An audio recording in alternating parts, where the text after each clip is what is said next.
Selamat pagi anak-anak. Selamat pagi, Bu. Bagaimana kabarnya hari ini? Baik, Bu. Syukurlah kalau kalian semua masih dalam keadaan baik. Itu tolong duduknya yang rapi. Tolong. Sampahnya tolong dibersihkan. Itu lo Gilang, kenapa rambut kamu begitu? Nggak tahu, Bu, dia nih. Aduh, kamu itu seorang siswa harus tunjuk teladan yang baik.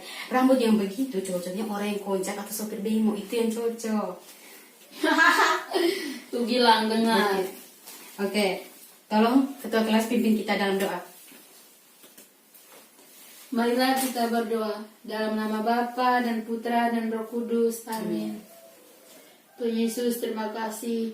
Sekarang kami dalam kelas akan memulai pembelajaran ini. Semoga Engkau memberkati dan dapat kami mengerti. Namamu selalu kami puji, kini dan sepanjang masa. Amin. Amin. Dalam nama Bapa dan Putra dan Roh Kudus. Amin. Oke, terima kasih. Selanjutnya Ibu akan absen dulu ya. Renilda Kara, Hadir, Bu. Ion Atu, Hadir, Bu. Maria Novita E. Sakit, Bu, dia. Sakit apa dia nih? Pilek katanya, Bu. Aduh, semoga cepat sembuh ya, Nak. Susanti, Nggak hadir, Bu. kenapa? Alpa ya? Iya. Aduh. Oh iya, di era COVID seperti ini jangan lupa kita mengikuti protokol kesehatan. Jangan lupa pakai masker, jaga jarak, cuci tangan. Oke. Mungkin ada yang tahu tujuan pembelajaran kita hari ini yaitu apa? Belum tahu, Bu. Oke, jadi tujuan pembelajaran kita hari ini yaitu tentang corak kehidupan manusia pada masa pra-aksara di Indonesia. Mungkin di sini ada yang tahu apa itu masa pra-aksara? Iwan, mungkin tahu apa itu masa pra-aksara? Tahu, Bu. Oke, apa itu? Masa praksara itu adalah masa di mana manusia belum mengenal tulisan. Oke, benar sekali. Jadi masa pra-aksara adalah masa di mana manusia belum mengenal tulisan.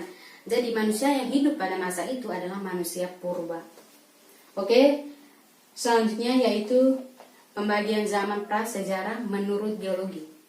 Mungkin Ion tahu apa saja yang termasuk dalam pembagian zaman menurut geologi? Belum tahu, Bu. Oke, jadi pembagian zaman menurut geologi ada 4. Yang pertama, Arkeozoikum, yang kedua Paleozoikum, yang ketiga Mesozoikum, dan yang keempat Neozoikum. Pertama, Arkeozoikum. Arkeozoikum adalah masa di mana kulit bumi masih panas dan belum adanya tanda-tanda kehidupan. Dan yang kedua adalah Paleozoikum. Paleozoikum adalah masa di mana sudah terjadinya penurunan suhu bumi dan sudah mulai munculnya tanda-tanda kehidupan. Dan yang ketiga yaitu Mesozoikum. Mesozoikum adalah masa di mana sudah terjadinya pertumbuhan kedua dalam tingkat kehidupan makhluk hidup seperti dinosaurus dan hewan-hewan menyusul lainnya. Dan yang terakhir adalah Neozoikum. Neozoikum adalah masa di mana bumi sudah stabil dan berkembang seperti sekarang ini. Mungkin ada yang belum mengerti di sini? Sudah, Bu. Oke, sekarang kita lanjut ya. Oke, selanjutnya yaitu pembagian zaman pra-aksara berdasarkan arkeologi. Di sini ada 2 pembagian zaman berdasarkan arkeologi, yaitu yang pertama zaman batu dan zaman logam.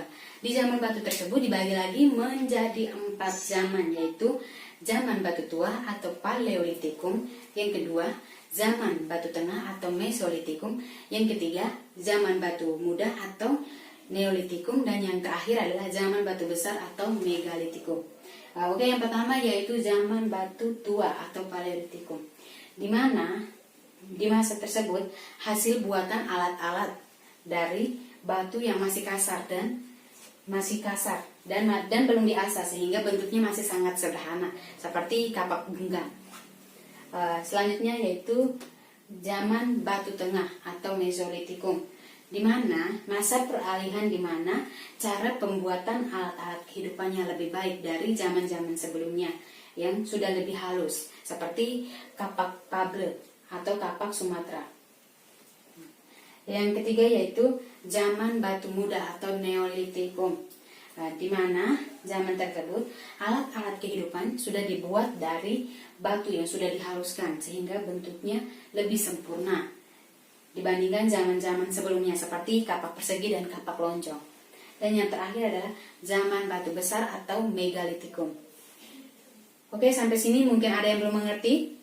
Sudah mengerti, Bu? Oke, sekarang kita lanjut ya. Ya, Bu. Yang kedua yaitu zaman logam. Di zaman logam tersebut dibagi lagi menjadi dua, yaitu zaman tembaga dan zaman perunggu. Di zaman tembaga ini alat rumah tangga sudah mulai dibuat dari tembaga. Dan yang kedua yaitu zaman perunggu. Zaman perunggu adalah zaman terdapat alat rumah tangga yang sudah terbuat dari perunggu, yang terbuat dari tembaga dan timah. Oke, yang ketiga yaitu zaman besi. Zaman besi adalah tingkat kehidupan pada masa ini sudah jauh lebih baik dari masa-masa sebelumnya.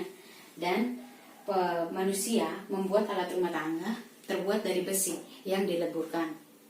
Oke, mungkin di sini ada yang belum mengerti?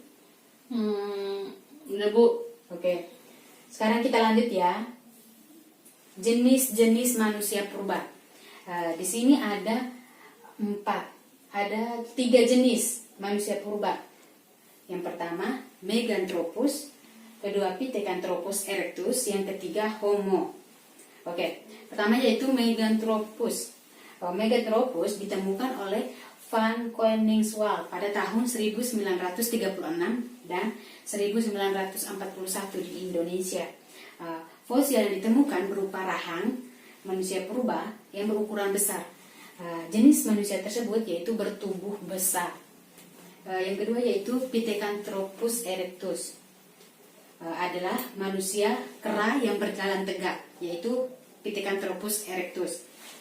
Oke, yang ketiga yaitu Homo sapiens ditemukan oleh Van Rietschoten pada tahun 1889 yang terdiri dari atas tengkorak, fragmen rahang bawah dan beberapa buah ruas leher. Oke, kita lanjut ya. Sekarang yaitu tentang corak kehidupan manusia pada masa praaksara. Yang pertama yaitu sistem kepercayaan. Kepercayaan mereka pada waktu itu yaitu animisme dan dinamisme, yang dimana percaya terhadap roh-roh nenek moyang, terhadap benda-benda, terhadap pohon-pohon, gunung-gunung, atau memiliki benda-benda yang memiliki kekuatan gaib lainnya. Yang kedua yaitu kemasyarakatan. Pada masa ini masyarakat dibagi menjadi beberapa kelompok, sesuai dengan bidang keahliannya, seperti ada yang berburu, ada yang meramu, ada yang bercocok tanam, ada yang mengumpulkan makanan. Dan yang terakhir itu kesenian. Kesenian pada waktu itu yaitu dengan adanya lukisan-lukisan di dinding goa. Mungkin sampai di sini ada yang belum mengerti?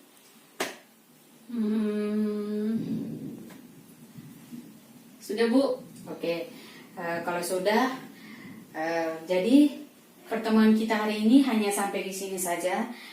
Sampai ketemu di minggu depan. Semoga kalian semua masih dalam keadaan sehat ya. Amin, Bu. Oke, sekian dan terima kasih.